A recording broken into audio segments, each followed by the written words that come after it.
psicoeducación que tiene esta organización que está conformada por un equipo interdisciplinario, como lo establecen las leyes de salud mental en el tratamiento de las adicciones.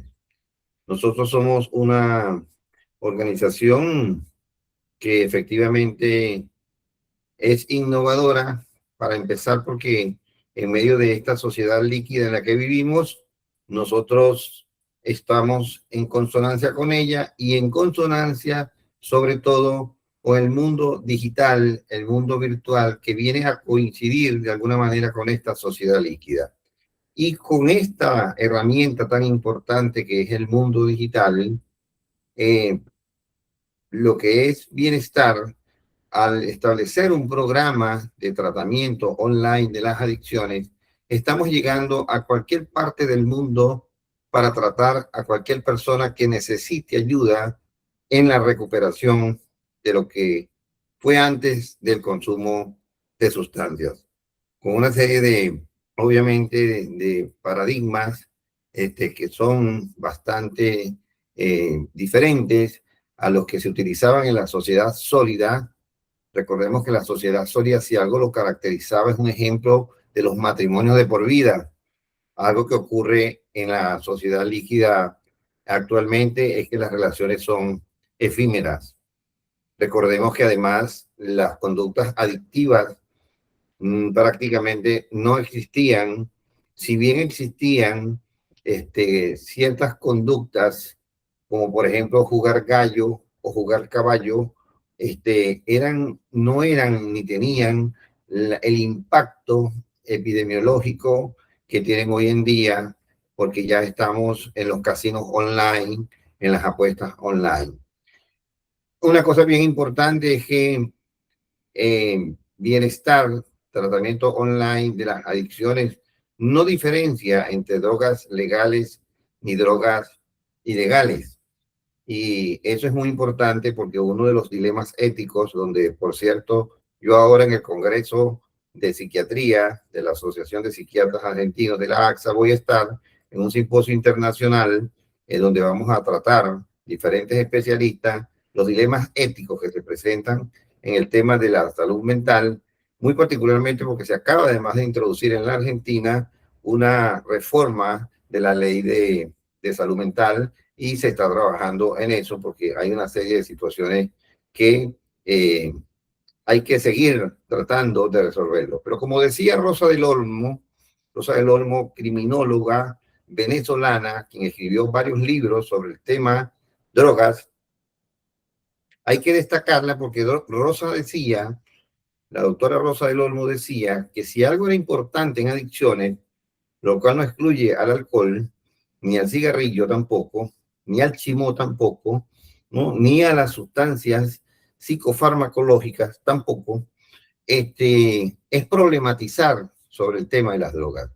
Y si algo es importante es la perseverancia, y por eso hoy, lamentablemente por la situación eh, que vive la Venezuela de nuestro libertador Simón Bolívar, el tema luz no está, la electricidad no está y nuestro invitado especial no está, pero nosotros, todos los de bienestar, somos especialistas en adicciones, entonces, como en adicciones hay que perseverar, el LAI igual va con el tratamiento de la adicción al alcoholismo, que es el nombre que lleva el LAI del día de hoy, tratamiento de la adicción al alcohol, ¿no? Recordemos que la licenciada Giovanni, buenas noches Giovanni, bienvenida al programa del día de hoy como experta Gracias. de adicciones. Giovanni también es subdirectora del programa de bienestar y bueno, tiene también una altísima trayectoria desde haberse formado en comunidades terapéuticas en el tratamiento de drogas ilegales, donde también teníamos pacientes con alcohol, y también va a ser un tema que vamos a trabajar en esta área. ella al mismo tiempo eh, es una persona que ha hecho muchos cursos en esta materia, ¿no? Sin embargo, fíjense cómo son las cosas. Mm, Vamos a ver si, porque nosotros somos de la idea de que tenemos que irnos adaptarnos a las circunstancias y eso significa que si llega a aparecer nuestro invitado, porque la luz regrese a Venezuela, porque nuestra Venezuela tiene ese gran problema de la electricidad, bueno, lo incorporaremos también al programa. Así va a ser de dinámico esto, ¿no?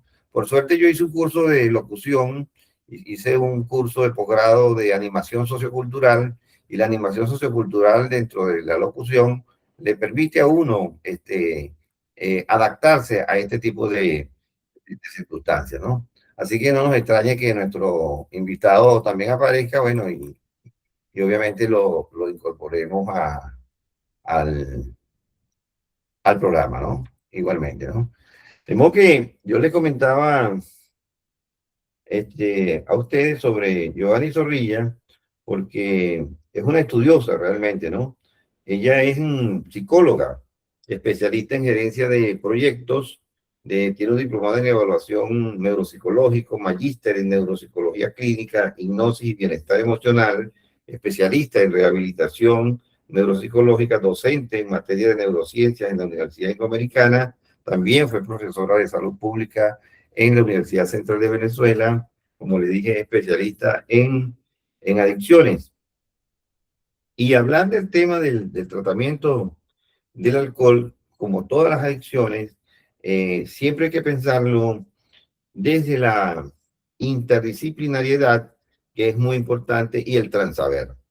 Porque llama mucho la atención, me pasa a mí con mucha frecuencia en la práctica clínica, que le pregunto a los pacientes si consume drogas y me dice, yo no estoy aquí por droga. ¿Cómo que no estás por droga? Pero si estás internado en, en una comunidad terapéutica para tratar problemas de adicciones. Y entonces me dice, no, porque yo con lo que consumo es alcohol. Yo lo que consumo es el alcohol. Ah, pero usted no sabe que el alcohol es una droga. No, no sabía que se consideraba el alcohol una droga. O sea, aún cuando nosotros vimos recientemente eh,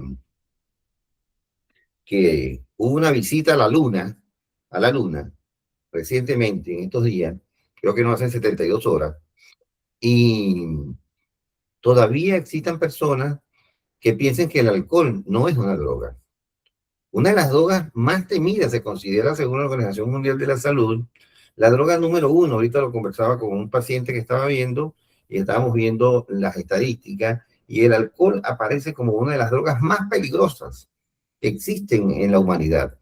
La gente habla del fentanilo y se hacen escándalos sobre el fentanilo, y se hacen escándalos sobre el propofol, ¿no? Como pasó ahorita recientemente en un caso acá en Argentina, y como pasó, por cierto, con el archiconocido del pop, Michael Jackson, que por cierto viene la película. Vamos a ver cómo tratan a Jackson en la película, y no vaya a ser que lo traten como trataron a Larry Harlow, perdón, a Héctor Lavoe en la película que le hicieron a Héctor Lavoe, porque la cultura de la muerte se impone, y muchas veces los valores de los seres humanos, como pasó con Maradona también, donde en lugar de rescatar lo que hizo Maradona para el fútbol argentino, para la Argentina, lo que hizo Héctor Lavoe para el movimiento de la salsa en el Bronx de Nueva York, y lo que fue el movimiento de cambios que produjo Héctor Lavoe, no fue rescatado en la película. Habría que ver qué ocurre con la película de Michael Jackson, porque es importante mostrar este tipo de situaciones, porque si hay una droga que tiene una comorbilidad psiquiátrica y psicológica, es el alcohol. Y dentro de eso se destaca, por ejemplo, lo que es la depresión y la ansiedad, pues, son una de las patologías, de las comorbilidades psiquiátricas más frecuentes en las personas que consumen alcohol. Y si nosotros no tratamos la base o la comorbilidad que conlleva el consumo de alcohol, es muy difícil. De hecho, los pacientes los pacientes que consumen alcohol, no se consideran drogadictos, no se consideran adictos y se sienten incómodos cuando los reúnen con pacientes que consumen LSD, pacientes que consumen marihuana, pacientes que consumen cocaína, pacientes que tienen adicción al sexo, pacientes que tienen adicción a la pornografía, a los juegos, por ejemplo. Se sienten como que ellos no pertenecen a ese tipo de programa.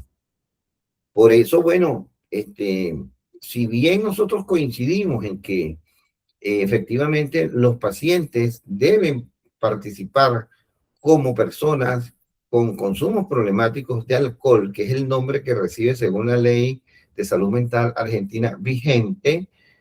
También no podemos descartar el gran aporte que ha hecho, por ejemplo, Alcohólicos Anónimos en el tratamiento de el consumo problemático de alcohol, que se llamó alcoholismo y que tiene su historia del cambio de nombre que ha sufrido el alcohol, porque también se llamó trastorno mental y de comportamiento debido al consumo de alcohol. Y Giovanni nos va a actualizar con respecto a eso con el DCM5, que es y ya estamos en el DCM5R, TR.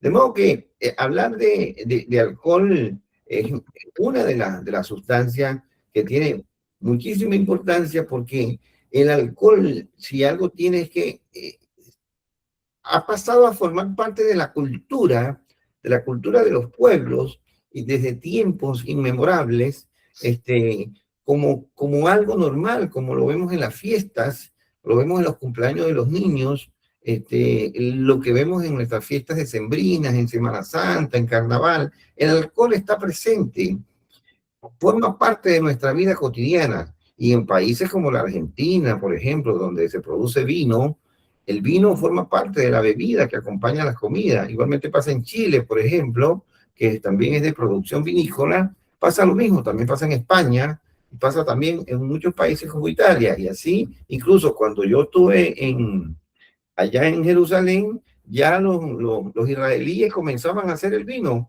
para producir vino, como lo que pasa con los armenios, y el alcohol también, muy particularmente el coñac y otros que producen en Armenia. De modo que no conseguimos producción de cocaína en todas partes del mundo como conseguimos el alcohol en todas partes del mundo.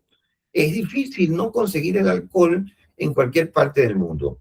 De modo que hablar de alcohol es súper interesante, porque transversaliza eso, ¿no? Yo cuando estuve en Cuba, por ejemplo, veía que los cubanos, que eran archienemigos políticos de los Estados Unidos, tomaban la estrategia de Alcohólicos Anónimos con la estrategia de los 12 pasos para el tratamiento de la adicción al alcohol, cosa muy importante, y sigue teniendo vigencia Alcohólicos Anónimos. Cuando nosotros hicimos, y Giovanni también participó en ese proyecto, se llamó Proyecto Petare en Venezuela, con la Unión Europea, que formamos parte de 13 organizaciones no gubernamentales, y tratábamos el tema del alcohol. Nos encontrábamos que teníamos que incorporar a estas personas, pero nosotros estábamos de acuerdo en que nuestros pacientes, aparte de participar en el equipo interdisciplinario, fuesen también a los grupos de Alcohólicos Anónimos. Es decir, no se puede desligar a Alcohólicos Anónimos, que ha demostrado además unos exitosos resultados en el tratamiento del consumo problemático de alcohol. De modo que el tratamiento de la adicción al alcohol, o llamado trastorno por consumo de alcohol, es un proceso multidimensional que debe ser supervisado por profesionales de la salud. Profesionales de la salud. Aunque en Alcohólicos Anónimos esto no está presente, eso nosotros lo respetamos. Dado que la abstinencia repentina puede ser peligrosa, porque es una de las drogas que también produce mucha abstinencia, el enfoque suele dividirse en varias etapas, como en su mayoría se cumple con el tema de la desintoxicación médica, que es el primer paso y el más crítico. El objetivo es eliminar el alcohol del cuerpo de forma segura mientras se gestionan los síntomas de abstinencia, que por cierto, por suerte, se puede eliminar muy rápidamente el alcohol del organismo, lo cual no pasa, por ejemplo, con la marihuana. El tiempo de vida media en sangre del alcohol es muy corto en comparación, por ejemplo, con la marihuana y en comparación con la cocaína. Por lo cual se necesita supervisión profesional. En casos de dependencia severa se realizan en centros especializados para prevenir complicaciones graves como el delirium tremens, por ejemplo. También tenemos que saber que el alcohol conlleva a la demencia de Korsakoff, que es una demencia grave e irreversible. Todo el mundo habla de cuidado con el alemán, pero no dicen cuidado con Korsakoff. Y el alcohol produce no solamente una demencia de Korsakoff, sino que produce un deterioro cognitivo importantísimo. Giovanni, que es especialista en pruebas neurocognitivas, sabe mucho sobre lo que significa la pérdida de la atención, la pérdida de la concentración, la pérdida de la memoria, la pérdida de la inteligencia cognitiva, porque hay un daño a nivel del lóbulo frontal del cerebro que produce efectivamente el alcohol. Por eso lo importante de los equipos interdisciplinarios. También, bueno, se da el apoyo farmacológico no compartido por los compañeros de Alcohólicos Anónimos. Los especialistas sí, de la parte de la salud, psicólogos, psiquiatras, sí creemos en que debe haber apoyo farmacológico. Los médicos, por ejemplo, pueden recetar medicamentos para reducir la ansiedad, las convulsiones o las alucinaciones durante este periodo. El tratamiento farmacológico es muy variado, bastante variado. Existen medicamentos aprobados por autoridades como la FDA y la ACMAC, por ejemplo, acá en Argentina, diseñados para ayudar a mantener la sobriedad a largo plazo. Se describe, por ejemplo, la naltrexona, el acamprosato, el disulfiram. De las psicoterapias se recomienda, por ejemplo, la terapia cognitivo-conductual. Existen las entrevistas motivacionales, la terapia familiar, que es muy importante también. Aquí se menciona efectivamente, como ya lo he dicho, lo que es, que tenemos que mencionarlo, Alcohólicos Anónimos. Ha surgido un nuevo medicamento también recientemente que eh, ayuda a que el deseo de consumo del paciente, del cual vamos a hablar posteriormente. Por cierto, formó parte de una de las conferencias del año pasado, del año antes pasado, en los congresos de psiquiatría que se hacen en Mar del Plata, de este medicamento que salió al mercado hace aproximadamente 3 años, que no es aversivo, pero que reduce el deseo del consumo de alcohol.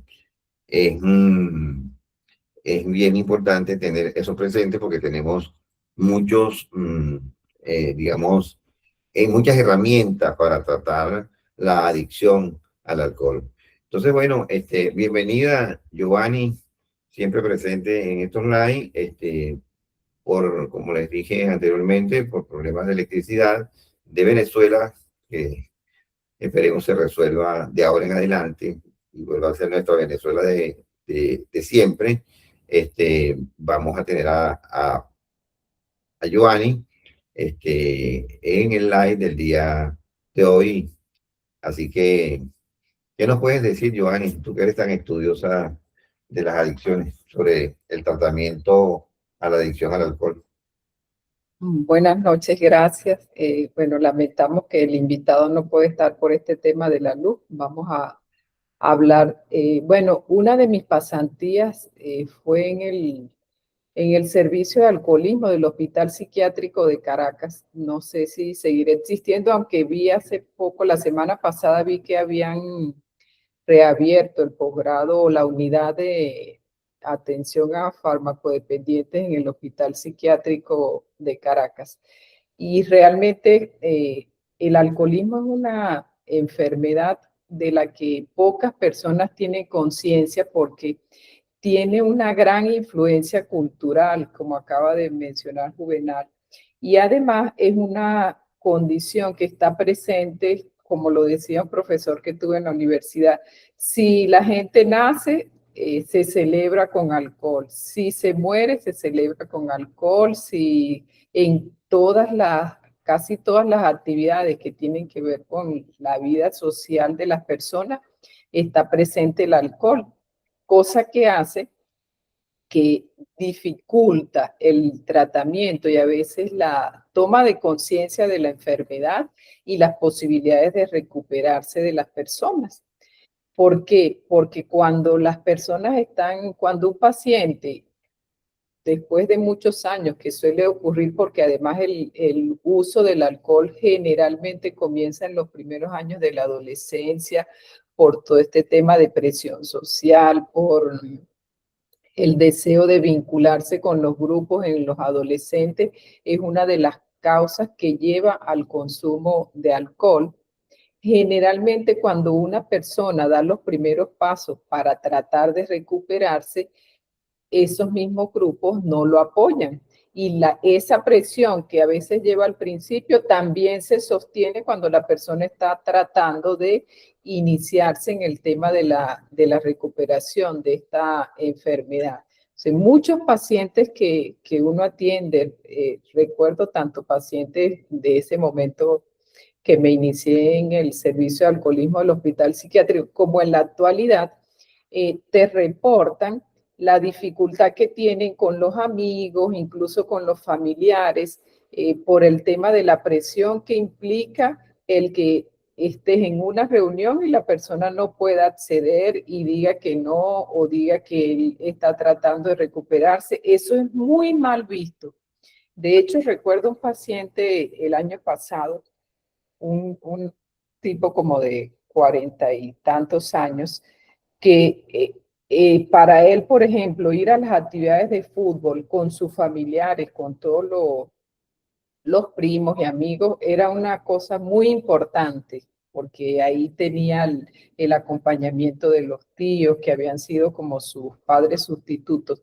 Y en ese proceso de recuperación, la mayor cantidad de recaídas de ese paciente era cuando iba a los partidos de fútbol, porque los tíos y los primos que lo apoyaban muchísimo en casi todas las actividades no entendían que él podía o debía estar en esas circunstancias sin el uso del alcohol. Entonces tenemos que el alcohol es una sustancia muy adictiva a la que una gran cantidad de la población presenta adicción, pero por un lado no se tiene conciencia por este factor de negación que existe en todas las adicciones, pero además, por otro lado, desde el punto de vista cultural, se dificulta la recuperación de las personas porque las redes de apoyo también la usan y la usan sin tener noción de los daños que puede estar ocasionando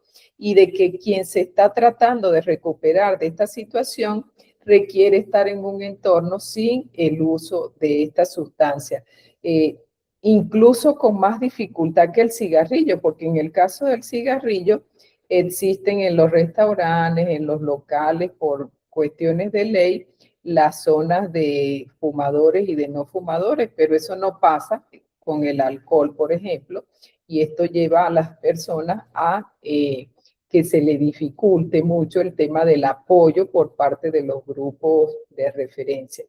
Otro aspecto importante que tiene que ver con la recuperación del uso del alcohol, en el DSM-5, por ejemplo, un cambio que se introdujo en los criterios para hacer el diagnóstico de trastorno por consumo de alcohol es el tema del craving o el fuerte deseo, la necesidad muy fuerte de la persona de ingerir la sustancia. Y esto hace que quien está en proceso de recuperación tiene que lidiar significativamente con esta condición. Pero como existe tanta disponibilidad y disponibilidad ahorita a través de un Uber o a través de pedidos ya, la persona puede igual solicitar que le lleven a la casa una botella de cualquier tipo de bebida alcohólica, entonces esto se complica significativamente. En los tratamientos de pacientes por trastorno por consumo de alcohol, uno de los aspectos más relevantes a trabajar tiene que ver con este tema del craving o del fuerte deseo de consumo. Y en relación con eso, yo me di a la tarea hace poco de recopilar una cantidad de información de varios autores y para este tema específico del manejo del craving hay una serie de recomendaciones, las voy a tratar de mencionar aquí. En primer lugar, la persona tiene que tratar de colocar distancia con lo que le ocasiona el deseo de consumo.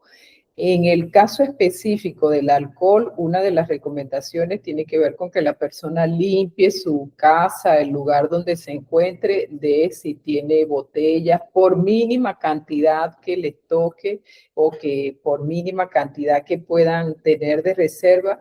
Una recomendación es deshacerse de esto porque está documentado y las personas lo experimentan así. El uso de un poquito siempre conlleva a la pérdida de control sobre esto. En segundo lugar, si la persona tiene más o menos conciencia y ha tratado de asumir un proceso de recuperación con algo de compromiso, el comunicarse con quien lo puede estar asistiendo, con el equipo que lo está asistiendo. Quienes participan en los grupos de alcohólicos anónimos, que como decía Juvenal, es uno de los modelos de tratamiento más antiguos en el abordaje de esta condición, recurren a la figura de los padrinos o aquellas personas que le pueden brindar contención.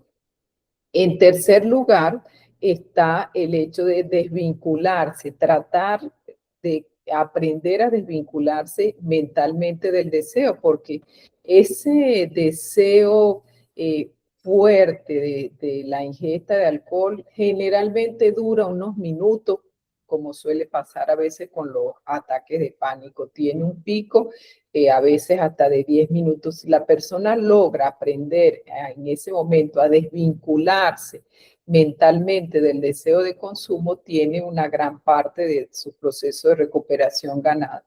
Otra indicación que está descrita en algunos manuales y guías clínicas para abordar esta condición es que la persona pueda tratar como de observar que el deseo está allí y observarlo de manera imparcial, y esto es una técnica que a veces se trabaja con los grupos de mindfulness, por ejemplo. Entonces es importante tener en cuenta esta otra condición. Planificar, que la persona pueda planificar sus actividades, qué puede hacer para mantenerse distante del deseo, a dónde puede ir, con quién, a quién puede recurrir, a qué persona puede recurrir para que lo acompañe. Tratar de tener siempre un plan es algo importante porque esto le permite a la persona pasar de esa parte compulsiva a utilizar un poco lo que tiene que ver con su parte racional y mitigar el deseo de consumo. Otra indicación es mantenerse en grupos de autoayuda, en este caso los grupos si participen Alcohólicos Anónimos, incluso esa misma metodología tiene el apoyo para los familiares, que son los grupos de Al-Anon, a los que pueden asistir los familiares. También se le indica a la persona que pueda tomar nota de lo que le está sucediendo, en qué parte del cuerpo siente, es más intensa las sensaciones que puede tener, y aprender a observar lo que está sucediendo con él, aprender a avanzar en tener objetivos inmediatos. Por eso el tratamiento de Alcohólicos Anónimos tiene de alguna forma ventajas, porque la persona todos los días establece como objetivo diario, solo por las próximas 24 horas, no consumir. Y hay unas indicaciones que tienen que ver con que la persona contacte con sus emociones, pero no se deje abrumar por las emociones, que es algo muy frecuente en quienes presentan cuadros con el alcohol. Y eso se le indican unos pasos al paciente que tienen que ver con una vez que sienta el disparo del deseo de consumo, poder ir progresivamente llegando a afrontar sus emociones o las emociones que están detrás de eso. Y se le indica, por ejemplo, que comienza a darse la oportunidad de sentir, de aprender a regular la respiración que se altera en el momento que viene el deseo fehaciente de consumo, a no criticar lo que está sintiendo, a tratar de disponerse a aceptar y escuchar sus propias emociones y los sentimientos que pueden estar asociados a esto, a identificar los mensajes que le transmite su emoción, a tratar de ubicarse en el presente, de conectarse con la realidad y de tener claridad de que ese deseo intenso va a pasar. Estos son como unos pasos que están indicados en algunos modelos de abordaje para el tratamiento y que la persona pueda, sobre todo, tomar control de ese momento intenso que es el craving, que es algo que viven con mucha frecuencia y es una de las cosas que más les cuesta a las personas que están en el proceso de recuperación. Está indicado, por ejemplo, todo el tema desde el punto de vista terapéutico. Hay incluso estos modelos de entrevista motivacional, como manifestaba Juvenal, es una de las alternativas que existe, y esto surgió de los modelos de las etapas de cambio que fueron descritas por Prochaska, Di Clemente y Norcross. Ellos hablan de que quien se trata de recuperar de una adicción pasa por varias etapas. Entonces, es importante desde el punto de vista de los profesionales tener este modelo presente, porque esto ayuda a que uno pueda identificar con más claridad que, más allá de que la persona llegue buscando ayuda, poder saber en cuál de estas etapas está y qué podemos hacer, cómo podemos apoyar a que la persona tenga un objetivo claro, defina un objetivo claro de tratamiento, de su recuperación, a que la persona pueda trabajar todo lo que tiene que ver con la reestructuración cognitiva, quienes trabajan más con el modelo cognitivo, a que se pueda la persona dar la oportunidad de estas indicaciones para el manejo del craving, irlas abordando de acuerdo a la etapa de cambio en la que se encuentre. También es importante que tener en cuenta esas etapas. Porque a veces podemos estar frente a una persona que puede estar diciendo que quiere salir de esta condición, pero no estarlo haciendo por presión de la familia. Con mucha frecuencia, los pacientes que presentan cuadros con el alcohol recurren a buscar ayuda, no porque ellos tengan conciencia de enfermedad, sino por dos aspectos que hay que evaluar: cómo está interfiriendo el uso del alcohol en sus relaciones interpersonales y laborales. A veces la gente tarda años en darse cuenta de esto, y hay unos criterios que es ver cuánto esto está interfiriendo con sus relaciones interpersonales, porque por sí misma la persona, y producto de su negación y de los otros aspectos relacionados con la adicción, no logran tomar conciencia de esto. Entonces es importante. Yo creo que este modelo que plantean Prochaska y Di Clemente de las etapas de cambio en los procesos de recuperación de las adicciones es bastante útil para identificar la etapa en la que se encuentra el paciente y el abordaje que correspondería desde el punto de vista terapéutico de parte del profesional para llevar a la persona a pasar a esa etapa ya no de... La primera etapa en este proceso es de contemplación, la segunda es de contemplación y luego cuando la persona propiamente se compromete con el cambio. Tratar de llevarlo de acuerdo a su realidad, a esa posibilidad de querer cambiar. Ahora, Joanny, ahora que estás en el tema de, primero te felicito por nombrar a Norcross, que siempre lo dejan fuera, siempre nombran a Prochanka y Di Clemente y no nombran a Norcross, ¿no? Que ellos describen seis etapas, efectivamente, como tú hablas de la precontemplación, contemplación, la preparación, la acción, el mantenimiento y la recaída. Y ellos hablan efectivamente de lo importante de identificar estas ayudas para poder, digamos, mejorar la motivación y la toma de medidas concretas con respecto a la solución del problema de la adicción al alcohol, y si bien al alcohol, también a otras sustancias, ¿no? Ahora, cuando se habla de, de este modelo de Prochanka, de Clemente y Norcross, ¿no?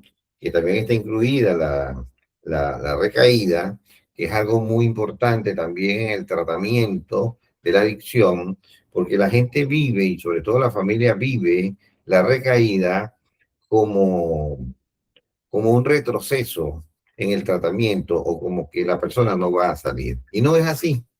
Es parte del proceso de recuperación de la adicción, la recaída forma parte. Así como pasa con la hipertensión arterial, que la gente tiene crisis hipertensiva, así mismo pasa con el tratamiento de recuperación de las personas en la adicción. Ahora, cuando tú hablas de que es importante identificar, ¿verdad? De todas estas etapas, la precontemplación, la contemplación, la preparación o determinación, la acción, que es otra etapa, el mantenimiento y la recaída, quiere decir que un paciente puede llegar, por ejemplo, en una etapa de preparación y ha superado la etapa de contemplación, cuando hablamos del modelo de Prochanka, Di Clemente y Norcross. Sí, estas etapas fueron descritas por estos tres autores y el paciente puede llegar a el consultorio, al espacio donde se le puede proporcionar apoyo en cualquiera de esas etapas, dependiendo de lo que identifique el profesional que ha debido haberse preparado en esto, pues existen, ellos incluso plantean el uso de esta entrevista motivacional, es una de las herramientas que plantea para apoyar a que la persona pase a ese nivel como más elevado, que es ya el de poder estar consciente de que requiere un cambio y de comprometerse con su cambio. Y dependiendo de la identificación que se haga, es como una especie de a uno le corresponde hacer como una especie de triaje para identificar en cuál de estas etapas se encuentra la persona y con las herramientas que plantean ahí, especialmente con el tema motivacional, llevar a la persona que pueda comprometerse con su proceso de recuperación, porque puede ocurrir que la persona está en esa primera etapa de observación o etapa de precontemplación en las cuales no tiene tanta conciencia de problemática, ni de enfermedad, ni de el daño que le está ocurriendo ni a él ni a su entorno, y una intervención no apropiada puede hacer que el paciente se mantenga allí y no avance en este proceso de toma de conciencia, de compromiso y de motivación interna con su recuperación, porque aquí se juega con la posibilidad de que la persona haga uso de algo que otros autores llaman motivación intrínseca, que no es que se va a recuperar porque se lo está diciendo la familia o porque el profesional se lo está diciendo, sino porque internamente y él se comprometa con eso. Por eso en este modelo, un aspecto importante tiene que ver con el tema de que la persona se identifique y que él defina un objetivo para su proceso de recuperación, a diferencia de otros modelos en los que no siempre está claro este tema de que desde un principio el paciente sea él quien defina el objetivo de su recuperación. Entonces aquí es importante que la persona, y eso se le pregunta de manera explícita, cuál es su objetivo para este momento del tratamiento, para este tratamiento en el que usted va a estar. Y la persona, de acuerdo a su realidad y a su condición, a su nivel de conciencia, va a definir un objetivo.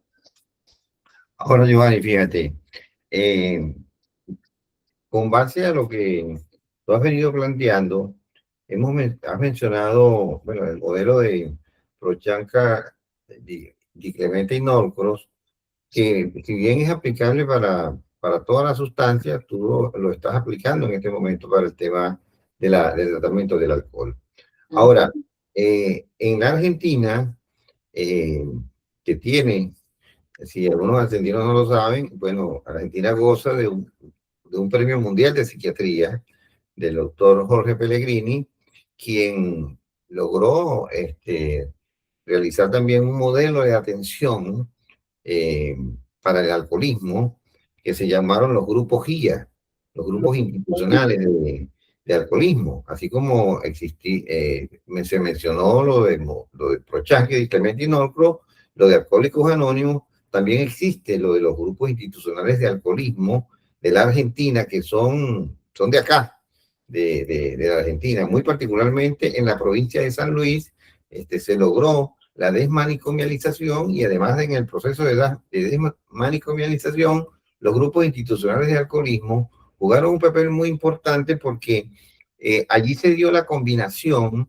no solamente del testimonio y la construcción de la sobriedad, donde participan las personas recuperadas o en proceso de recuperación, sino que también se incorporaron los profesionales de la salud.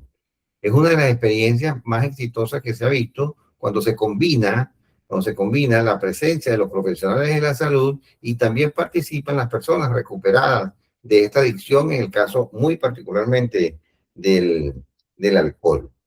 También está el modelo farmacológico donde inclusive desde el punto de vista del tratamiento farmacológico aparecen fármacos como el disulfiram, por ejemplo, y aparecen las terapias aversivas medicamentosas, que también en algunos pacientes funciona la terapia aversiva desde el punto de vista farmacológico. De modo que cuando hablamos de alcohol, nos encontramos que también aplica para su tratamiento el que puedan recuperarse en una comunidad terapéutica, pero también se puede recuperar en un hospital de día, pero también se puede recuperar en un programa ambulatorio, también se puede recuperar en un programa como el nuestro, que es online y que va a cualquier parte del mundo y de habla hispana, ¿no? Lo cual quiere decir que pareciera que como que el alcohol goza de mayores modelos de tratamiento que otras sustancias y otras conductas adictivas, ¿no? Como que va de la mano con la magnitud del problema. Cuando se habla, Giovanni, de esta gran cantidad de modelos que hay, que acabo de mencionar, tú como especialista en adicciones y en tu experiencia que viene se conoció como el servicio 5, de nuestro profesor y colega doctor Arturo Rojas, quien también dedicó su vida al tema del tratamiento del alcohol en Venezuela, así como Jorge Pellegrini se dedicó gran parte de su vida a lo que fue el tema del alcoholismo en Venezuela. ¿Tú qué piensas? ¿Que es un programa para cada persona o podemos integrar al mismo tiempo la participación de Alcohólicos Anónimos, el modelo de Prochanka, Di Clemente y Norcross, los grupos institucionales de alcoholismo, los tratamientos eminentemente psicológicos, los tratamientos eminentemente psiquiátricos. ¿Qué hacer con el tratamiento de la adicción al alcohol cuando tenemos tantas alternativas terapéuticas? Sí, yo afortunadamente tuve la oportunidad también de hacer unas pasantías ahí en el Hospital Escuela de San Luis y conocer, participar en todas las actividades y conocer a los profesionales allí. El alcoholismo, como todas las adicciones, es una enfermedad que requiere un trabajo arduo. Lo que se hizo en San Luis parte también de esa concepción de la psiquiatría y psicología comunitaria que se trató de incorporar desde los primeros momentos del tratamiento del paciente a los familiares y de mantenerlo en interacción con su contexto familiar, cultural y con su ambiente.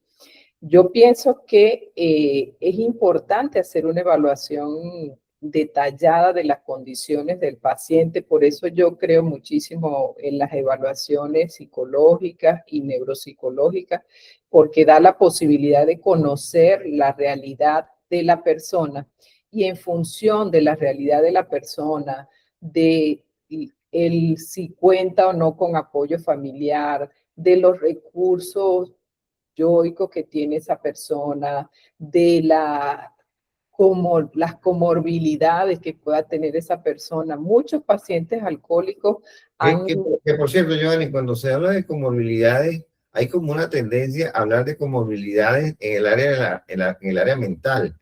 Y tenemos una serie de comorbilidades desde el punto de vista físico, donde entra la gastritis, por ejemplo, el daño al hígado, el daño renal, el daño al páncreas. Es un daño sistémico que produce el alcohol en todo el organismo, incluyendo inclusive la potencia sexual, tanto del hombre como de la mujer. Es bien importante. Que por cierto, a propósito de la mujer, cuando se habla de alcohol, pareciera que los únicos que toman alcohol son los hombres. Y hay unas diferencias fisiológicas en la mujer y el hombre, que también es una pregunta que te dejo en el aire, luego que te cierres la idea con esta que te hice antes, de si es igual un tratamiento dirigido a la adicción al alcohol en el hombre, a la adicción al alcohol en la mujer. Sí, para cerrar la idea anterior, yo pienso que las personas merecen la posibilidad de disfrutar de un tratamiento que se adecue a sus condiciones personales, individuales, a la condición mental, física y humana en la que se encuentren. Por eso debemos respetar la individualidad y las condiciones muy particulares que presente cada paciente y eso se determina con una buena evaluación psicosocial porque también tienen que intervenir los trabajadores sociales, médicos, nutricionistas. En el caso nuestro que contamos con una médica clínica, esa valoración física exhaustiva. Y a partir de allí poder en conjunto con el paciente identificar los objetivos de su recuperación de acuerdo a la condición humana y general, integral que presente esa persona. Afortunadamente en este momento hay una grandísima variedad de tratamientos. Incluso yo he leído que los chinos inventaron un chip que se le coloca en el abdomen a los pacientes y aparentemente desde el primer momento quita el deseo de consumo. No he hecho mayores investigaciones, pero hace poco leí un titular sobre esa noticia y bueno, sé que en China se hacen muchas investigaciones en todos los ámbitos. Entonces, No, y está también el baclofeno, que es un medicamento nuevo, que era el que me refería inicialmente, que disminuye considerablemente las ganas de tomar alcohol.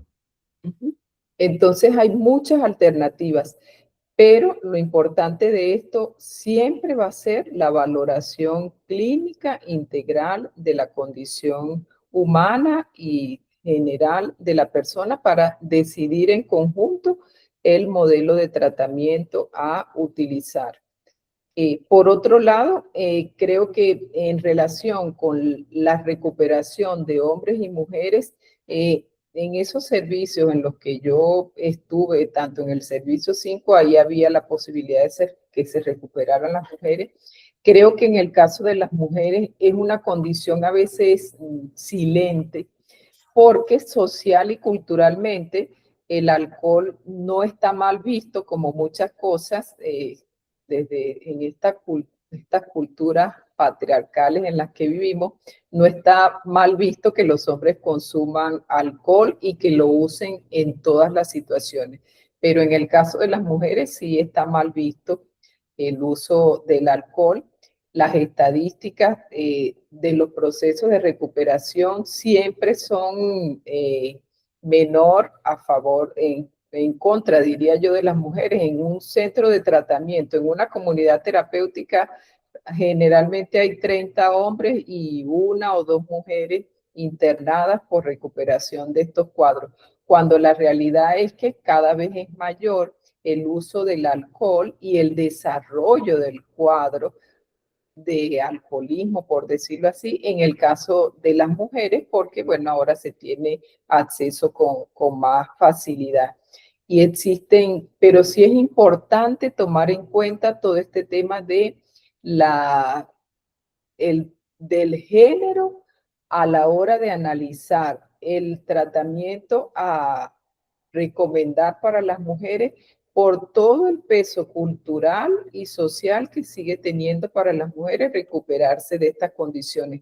A los hombres se les brinda la posibilidad como de desligarse del ambiente laboral, pero en el caso de las mujeres tienen la doble carga de responsabilidad familiar y laboral. Entonces, todos estos aspectos es importante tomarlos en cuenta por el tema cultural y social que se sigue viviendo a pesar de los avances que nosotros tengamos en materia de las leyes de equidad e igualdad de género. Sí tiene un peso relevante el tema de la perspectiva de género en los procesos de recuperación de estos cuadros para el caso de las mujeres.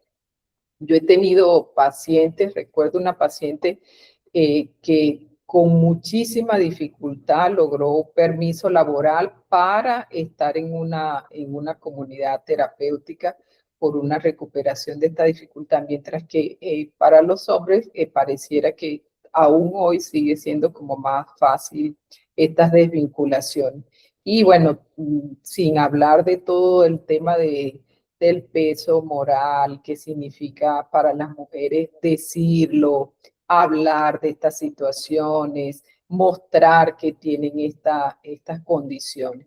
Es importante que nosotros tengamos esto en cuenta a la hora de acoger a las personas que desean recuperarse de estos cuadros. Excelente. Bueno, como ya estamos en hora, Giovanni, vamos a dar un espacio de preguntas. Creo que dentro de la audiencia está una persona que estaba interesada por un familiar que tiene problemas de consumo problemático de alcohol, que puede aprovechar la oportunidad de hacer una pregunta si así lo desea, ¿no? Asimismo, el resto de la audiencia, si desea hacer alguna pregunta, puede hacerlo, bien sea por micrófono y cámara abierta, o bien sea vía del chat, para que, bueno, si está, digamos, dispuesta, bienvenida o bienvenido.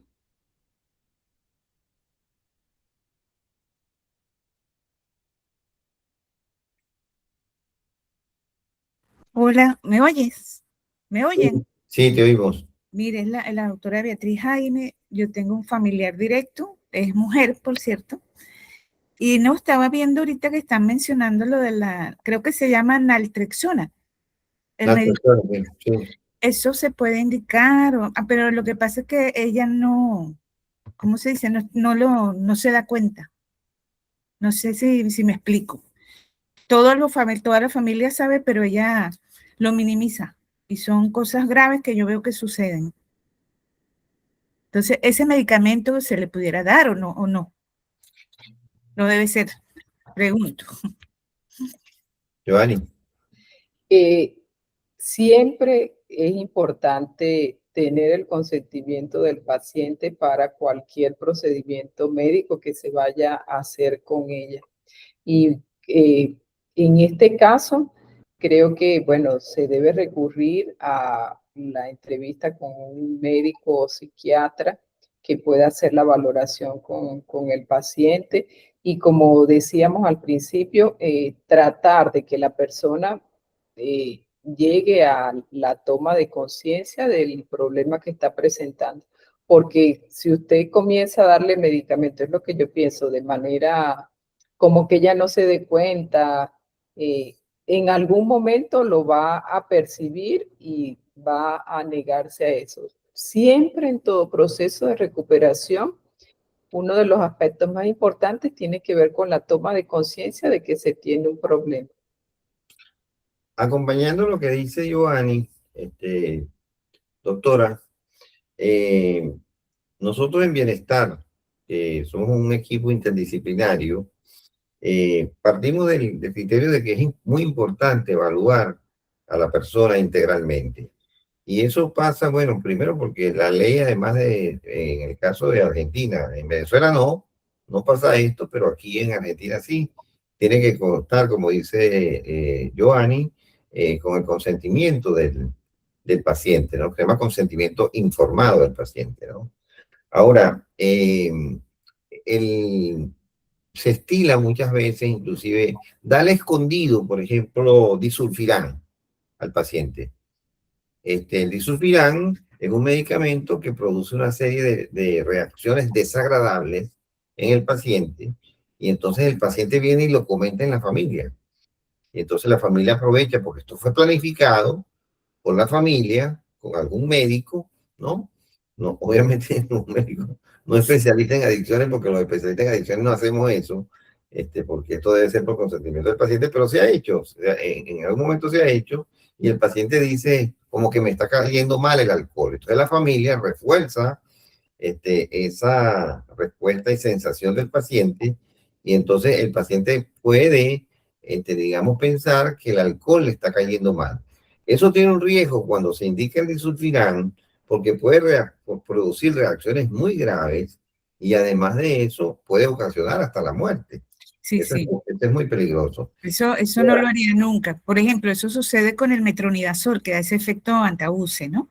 Ajá. Entonces, eso generalmente yo a mis pacientes enseguida les digo, sobre todo en Venezuela, que uno antes de mandar una medicación dice, si tienes un cumpleaños, si tienes algo, la gente hasta prefiere empezar el lunes y pasar su fin de semana tranquilo para poder tomarse su cerveza o lo que sea. Siempre les advierto eso. No, eso no lo haría nunca. Pero bueno, es interesante porque no sabía de ese medicamento que ustedes mencionaron para eso. Y sería cuestión de, claro, de que ella acudiera a terapia y poder que tuviera su consentimiento y se dé cuenta, pues. Eso es lo principal, que no se dan cuenta. Bueno, muchas gracias, doctores. Sí, sí, es muy importante la conciencia de problemática, al menos, ¿no? Que es un primer paso, porque una cosa es la conciencia de problemática y otra es la conciencia de enfermedad, ¿no? Son etapas también de esto, ¿no? Incluso la mayoría de las personas cuando acuden a consulta en el tema de las adicciones es porque se le presenta algún tipo de problema. Muchas veces incluso pasa, acuérdense que hay la violencia de género. Muchas veces, por ejemplo, el hombre golpea, maltrata psicológica y físicamente a la mujer, y nosotros particularmente en Bienestar, nosotros aconsejamos la denuncia por parte de la mujer ante las autoridades competentes cuando hay agresión en medio del consumo de sustancias. También como una forma indirecta de que el paciente solicite ayuda, porque, bueno, muchas veces también hace esta violencia producto del consumo de sustancias. Pero sí hay una gran diferencia en el tratamiento de la mujer consumidora de alcohol con el hombre consumidor de alcohol. Cobra muchísima importancia porque el impacto que produce el alcohol en la mujer es mucho mayor, porque hay una enzima que es la enzima deshidrogenasa alcohólica, que la mujer la produce en menor cantidad por parte del hígado, y eso es lo que explica que la mujer tienda a embriagarse con mucha más facilidad que el hombre, porque el alcohol fisiológicamente se absorbe en el estómago. Entonces, como no produce mucha enzima deshidrogenasa alcohólica, porque viene biológicamente así, en el 90-95% de los casos, biológicamente ya viene con este déficit con respecto al hombre, es bien importante estudiarla porque el impacto es muchísimo mayor. Ahora, aquí hay una pregunta, Giovanni, que hace Rosa Natalia Sicaroni. ¿Cuánto daña el consumo de alcohol al cerebro? El consumo de alcohol realmente, al igual que las otras drogas, produce un daño neuronal significativo, reduce la masa encefálica, produce neuroinflamación. El consumo crónico de alcohol destruye grupos neuronales específicos, altera la memoria, altera la corteza prefrontal, altera esa área del hipocampo, altera el área que tiene que ver con la estabilidad. Por eso las personas que consumen alcohol presentan esa marcha característica. Si se progresa, bueno, las demencias de Korsakoff, el daño es significativo a nivel cerebral con la ingesta prolongada de alcohol. Y a veces desde los primeros momentos, porque usted ve que una persona que entra en un cuadro de embriaguez, ya ahí todas cómo camina, cómo habla, esas funciones quedan alteradas con el uso del alcohol. Entonces es innegable su repercusión a nivel cerebral.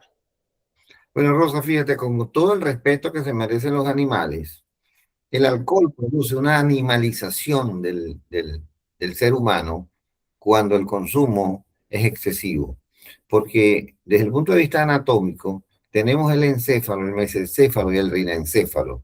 Y el alcohol, una de las drogas que logra, pero lo que se llama volar, decapitar el encéfalo y el mesencéfalo durante el consumo, es el alcohol. Y entonces quien comienza a dominar la conducta del ser humano, el comportamiento del ser humano, es la parte más involucionada del cerebro, que es el rinencéfalo. Y el rinencéfalo es el cerebro de los animales, es el cerebro del león, es el cerebro del tigre, es el cerebro del elefante. Entonces, por eso es que vemos que tú puedes conocer personas muy serias, muy educadas, muy académicos, de cualquier investidura socialmente aceptada, pero que cuando toma determinadas cantidades de alcohol, su conducta es totalmente diferente, sea hombre o sea mujer, porque comienza a comandar en el cerebro el rinencéfalo, que es el cerebro que tienen los animales. Por eso se comporta como se comporta, de conductas inadecuadas e inmorales, pero impresionantes. Nos quedamos, y lamentablemente hasta eso muchas veces se ha naturalizado cuando se trata del alcohol. Pero cuando se trata de la cocaína, la gente dice, no, lo que pasa es que este estaba ennotado. Pero cuando se trata del alcohol, muchas veces hasta eso se tiende a naturalizar. Es lamentable, pero a veces suele ocurrir. Así que el daño que produce el alcohol en el cerebro, y de hecho Giovanni, que es especialista en pruebas neurocognitivas, los hallazgos que se encuentran son impresionantes con respecto a eso. Como también, por ejemplo, medicaciones como el clonazepam.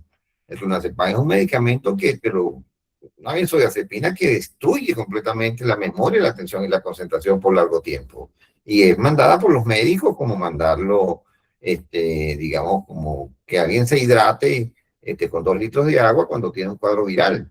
Y en mucho de eso nosotros los médicos somos responsables de adicciones a psicofármacos, por eso es importante que sean los especialistas quienes se dediquen a este tipo digamos, de prescripciones para evitar la automedicación y encima de eso, pues la mala indicación de estos psicofármacos que son difíciles después de retirar. Dice Yelixa Rodríguez, Joanny, los procesos de recuperación a la sustancia y al alcohol son los mismos. Sí, el modelo de tratamiento del alcohol es, como dije al principio, se aborda como otra adicción, con la diferencia de que aquí hay que tomar en cuenta todo este tema del craving, el deseo del consumo y todos los aspectos culturales, como les decía. A diferencia del tabaco, que hay sitios donde hay zonas de fumadores y no fumadores, y ahí la gente se diferencia. Quien intenta recuperarse de una adicción al alcohol tiene que pasar por una lucha también con los aspectos culturales, por la altísima presencia del alcohol en todas las actividades de la vida de las personas. O sea, cualquier reunión de trabajo, cualquier reunión familiar, en cualquier instancia de esa, está presente el alcohol.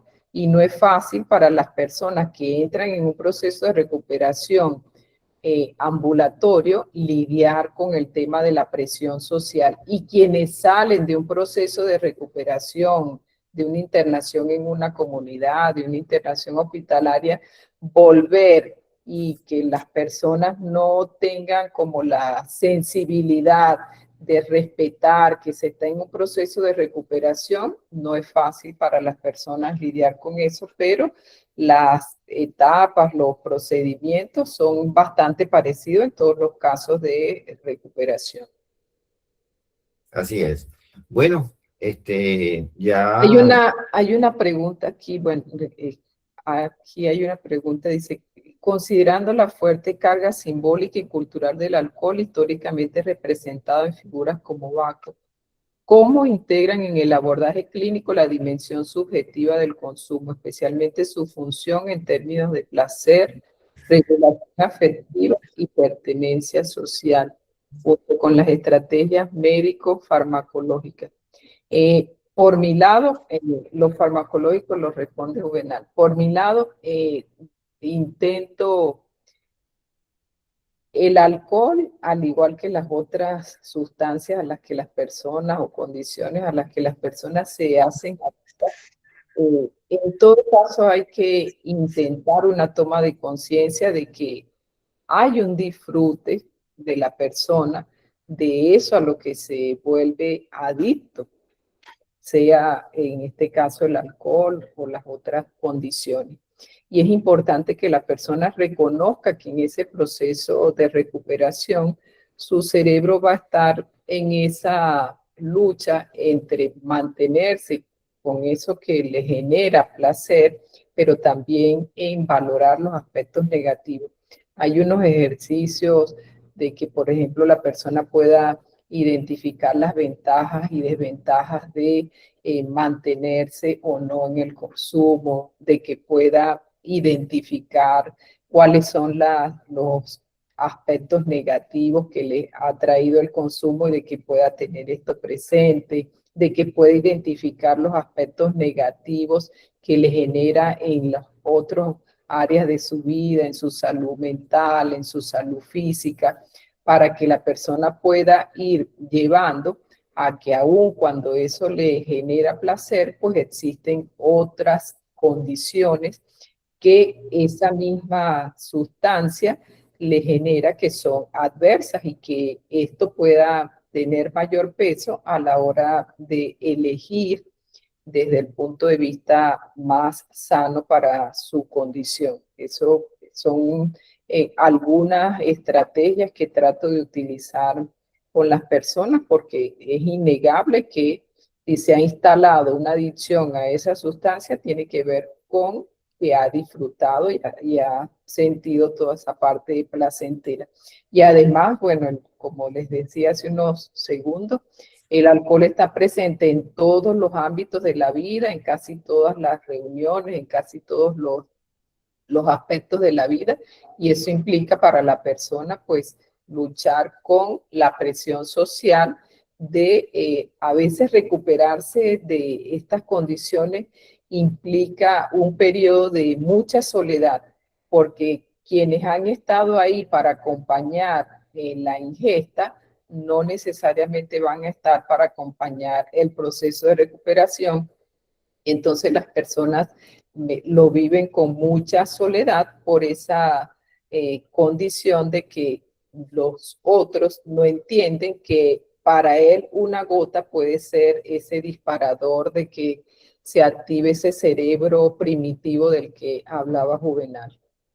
Sí, fíjense que cuando para acompañar a la doctora que hablaba de los medicamentos que se le pueden dar a los pacientes o a las pacientes y lo que menciona la licenciada Rosa, cuando se habla de Baco, fíjense cómo se define a Baco, ¿no? Como el principalmente conocido como el dios romano del vino, la locura, el éxtasis y el teatro, equivalente al Dionisio griego, hijo de Júpiter, por cierto, ¿no?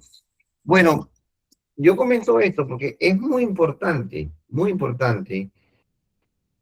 que si en algo estamos en una comorbilidad, tanto física como mental, es con el alcohol. El alcohol. Es difícil que una persona que consuma alcohol no tenga una comorbilidad psicológica o una comorbilidad física. Y por eso señalábamos al principio el tema de la depresión y el tema de la ansiedad. Pero no significa que no hayan elementos de tipo orgánicos previo de alteraciones de ondas cerebrales, previo a eso, previo al consumo de sustancias. Rosa, ¿tienes un río allí? Bueno, eso es muy importante y por eso es bien importante y por eso en bienestar nosotros estudiamos físicamente al paciente. Es decir, mandamos a hacer análisis de laboratorio. Si hay que hacer resonancia magnética nuclear, se manda a hacer. Si hay que hacer electroencefalograma, se manda a hacer.